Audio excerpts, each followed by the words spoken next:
Welcome to another episode of Literary Corner. Tonight we're in Boreham Wood with Writers in the Wood. Come and meet these amazing authors.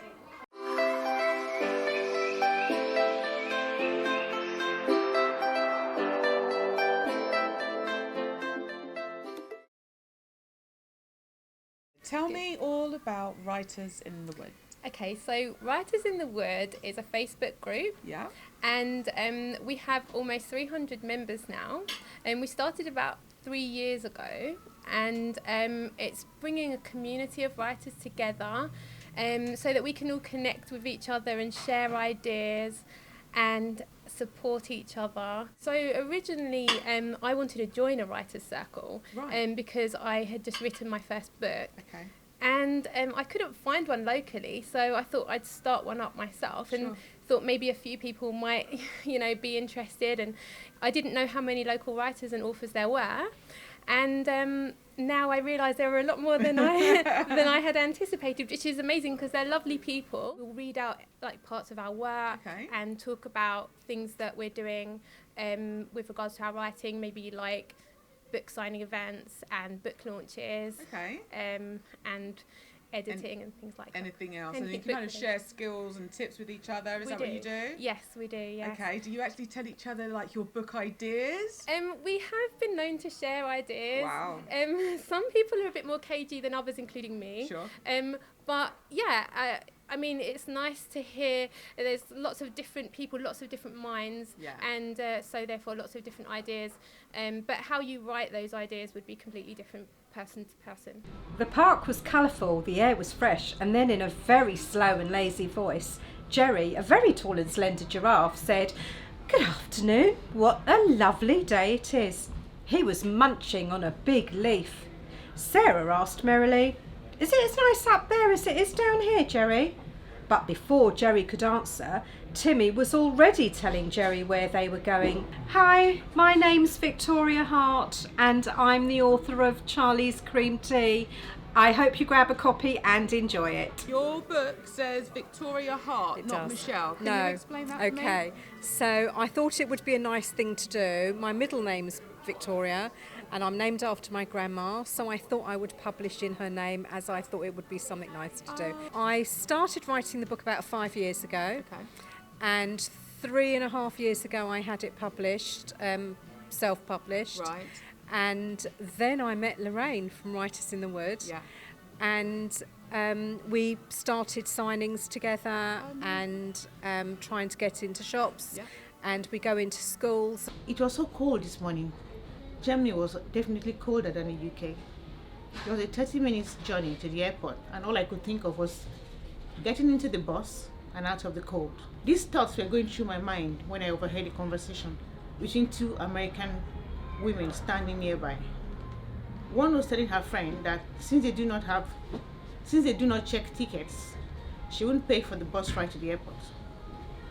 Her friend encouraged her, telling her that as long as she goes in through the back door of the bus, she'll be okay.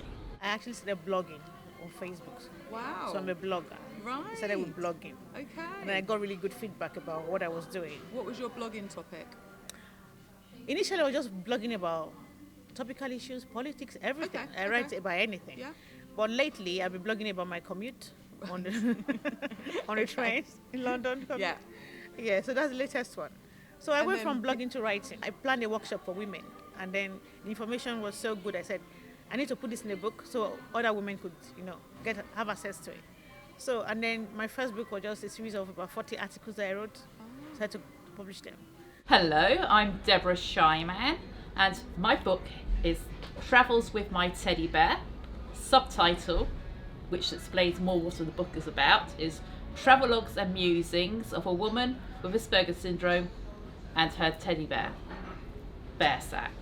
I heard him whispering about me and what it means that I pretend a stuffed bear speaks. I could have asked him how he'd like to be referred to as a stuffed human, but I thought best not to, for fear of being arrested for threatening minors. There was a thought that came to my mind, because I'm really crazy about teddy bears and I travel a lot, and it occurred to me one day that there ought to be a book entitled Travels with My Teddy Bear. And I thought, I want to read this book if there is one. And I looked and there wasn't. It took me a long time to realise that I'm supposed to be the one to write it. But do you have a literary background? No. No. Have you ever written anything before that was published? No. No. So you just woke up one day and thought, I'm writing Yeah, it. it occurred to me I love that that. I'm supposed to be the one that writes travels with my teddy bear. Fabulous. So I did. In just under a fortnight, I will be 45 years old. How depressing. And what do I have to show for those 45 years? I've achieved very little when I think about it. I've had a string of disastrous relationships, few friends, and a son who finds me disappointing, and that's putting it politely. I fear that Andy is long gone, and just when I was beginning to like him. I'm such an idiot. Anyway, I shall plod on and continue to exist in my dreamlike world of writing. I can be who I want, do what I like, and make good things happen in my make-believe world. What's your major challenge that you always have to overcome? I have to be disciplined because I can either be going at it like mad and staying up through all night, or I leave it for days and days and I can't be bothered. I don't really like doing it, to be honest, but I love the finished product. Fantastic. It's stressful, but I get there in the end. Teaching slow practice can be a real challenge as well. One day it took me 30 minutes to help a young piano student slow down. Each time they made a mistake, I suggested they needed to play it a little slower. I thought there must be some quicker way to get a student to slow down, so I began to use other methods to achieve this rather continuously. Using the slow word wasn't such a good idea. I collected the material for many years, from 2000 actually. I've been collecting material, sparked off by an idea to dedicate this book to a lady that I knew. And so I started collecting the material that I was teaching, all the kind of ideas and techniques. And then I kept wanting to write a book and record this material, and eventually something sparked me off. It's something I've enjoyed doing as long as I can remember. My dad was a librarian and mum was a teacher when I was born, so the house was always full of books, so it's probably inevitable that I would grow up loving books. Did you love books at school? Yes, Okay. yes, that was always one of my favourite things to do, anything that involved reading or writing. He winced at the dragon's suggestions.